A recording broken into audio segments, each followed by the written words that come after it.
রোজ রোজ যদি একই রকম রেসিপি খেয়ে বোর হয়ে গিয়ে থাকেন তাহলে অবশ্যই বানিয়ে নিতে পারেন আজকের রেসিপি পাহাড়ি আলু। এটা খেতে কিন্তু ভীষণই চটপটা, আর এটা লাঞ্চ ডিনার যে কোনো কিছুতেই কিন্তু আপনারা রাখতে পারেন। তবে আমি তো বলবো এটা স্টার্টার হিসেবেও কিন্তু দুর্দান্ত। এটার জন্য আর কিছু প্রয়োজন নেই। তবে আপনারা অবশ্যই এটাকে সার্ভ করে নিতে পারেন লুচি, পরোটা অথবা যে কোনো রাইসের সাথে। আর এটা বানাতে লাগে মাত্র 10 মিনিট সময়। আমি তো বলবো 10 মিনিটের থেকেও কম। ভিডিওটা যদি ভালো লাগে লাইক, শেয়ার এবং সাবস্ক্রাইব করার অনুরোধ রইল। সবার প্রথমে আমি এখানে নিয়ে নিয়েছি 500 গ্রাম আলু।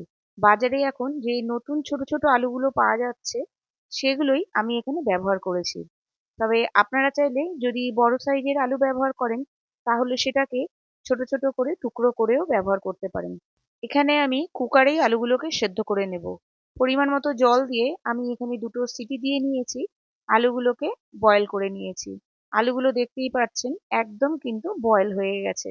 আলুগুলো বয়েল তো করে নিয়েছি কিন্তু একটা আলুও ভেঙে যায়নি। ঠিক এইরকম ভাবেই কিন্তু আলুগুলোকে বয়েল করে নিতে হবে।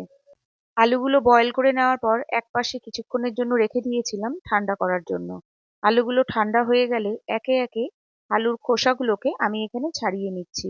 আলু তো আমরা অনেক রকম ভাবেই বানিয়ে থাকি, তবে এই রকম একবার বাড়িতে বানিয়ে ট্রাই করবেন, আশা করি আপনাদের ভালো লাগবে। আর বানালে অবশ্যই আমার সাথে শেয়ার করবেন যে আপনাদের কেমন লাগলো। এখানে সমস্ত আলুগুলোকেই আমি এক এক করে খোসাগুলোকে ছাড়িয়ে নিয়েছি। আর নতুন আলু দিয়ে কিন্তু এই রেসিপিটা দুর্দান্ত লাগে।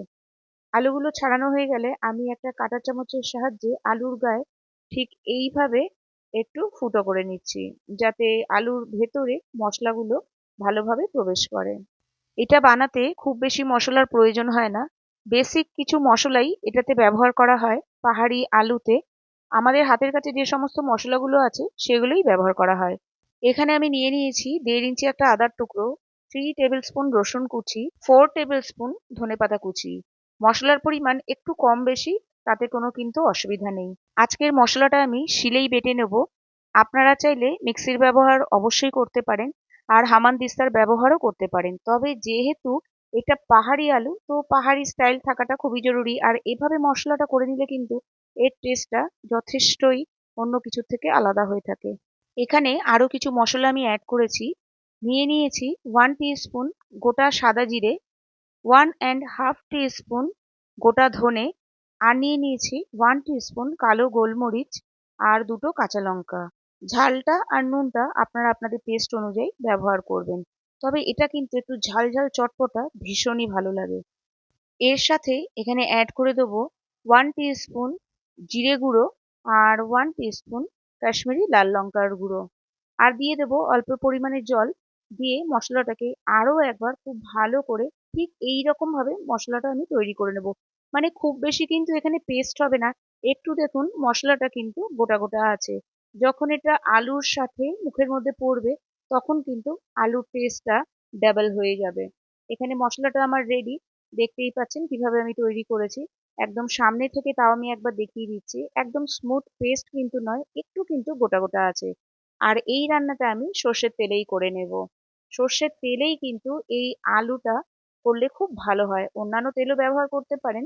তেলটা খুব ভালো করে গরম হয়ে গেলে এখানে আমি ফোড়নে দিয়ে দিয়েছি 1 টিস্পুন সাদা জিরে, 1 টিস্পুন কালো সর্ষে, 1 টিস্পুন হিং, আর দিয়ে দিয়েছি দুটো লাল শুকনো লঙ্কা। ফোড়ন থেকে যখন সুন্দর গন্ধ বেরোবে তখন এখানে আমি অ্যাড করে দেবো যে মশলাটা আমি তৈরি করে রেখেছি। গ্যাসের ফ্লেমটাকে লোতে করে মশলাটাকে খুব ভালো করে কষিয়ে নিতে হবে যতক্ষণ পর্যন্ত না মশলা থেকে তেলটা ছেড়ে আসে। তবে খুব বেশি সময় এটাতে লাগে না। এখানে দেখতেই পাচ্ছেন মশলা আর তেলটা কিন্তু একদম আলাদা হয়ে গেছে। ঠিক এই স্টেজে আলুগুলোকে এই মশলার মধ্যে দিয়ে দিতে হবে। আর গ্যাসের ফ্লেমটাকে কিন্তু এখানে হাইতে করে দিতে হবে। হাইতে করেই 2 থেকে 3 মিনিট ধরে আলুটাকে ঠিক এইভাবে রান্না করে নিতে হবে।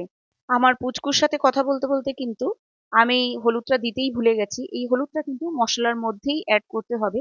তবে যেহেতু ভুলে গেছি আমি ওপর থেকেও অ্যাড করে দিচ্ছি, তাতেও কোনো অসুবিধা নেই। এখানে আমি 1/4 টিস্পুন হলুদ ব্যবহার করেছি। আর হলুদটা ভালো করে মেশানোর পর মনে পড়েছে যে আমি কিন্তু নুনটাও ব্যবহার করিনি, সেটাও কিন্তু আমার পুচকুর সাথে গল্প করতে করতেই হয়ে গেছে।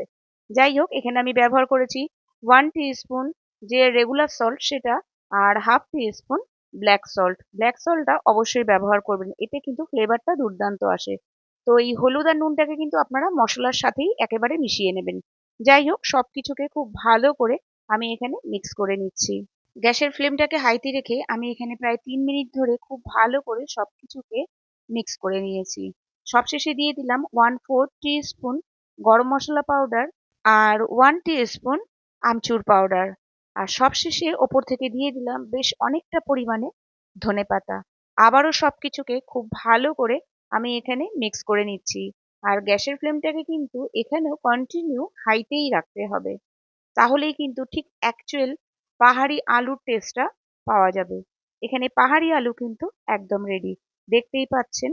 এটাকে আপনারা সকালের জলখাবার থেকে রাত্রের ডিনার যে কোনো সময়েই ট্রাই করতে পারেন। সেটা লুচি পরোটা হোক বা যে কোনো রাইস। দুর্দান্ত রেসিপি একটা। যদি কখনো ট্রাই না করে থাকেন তাহলে ট্রাই করার অনুরোধ রইল। একবার খাওয়ার পর কিন্তু বারবার এটা আপনারা ট্রাই করবেন। একদম কথা দিলাম। আর আমি এটাকে স্টার্টার হিসেবেই সার্ভ করেছি।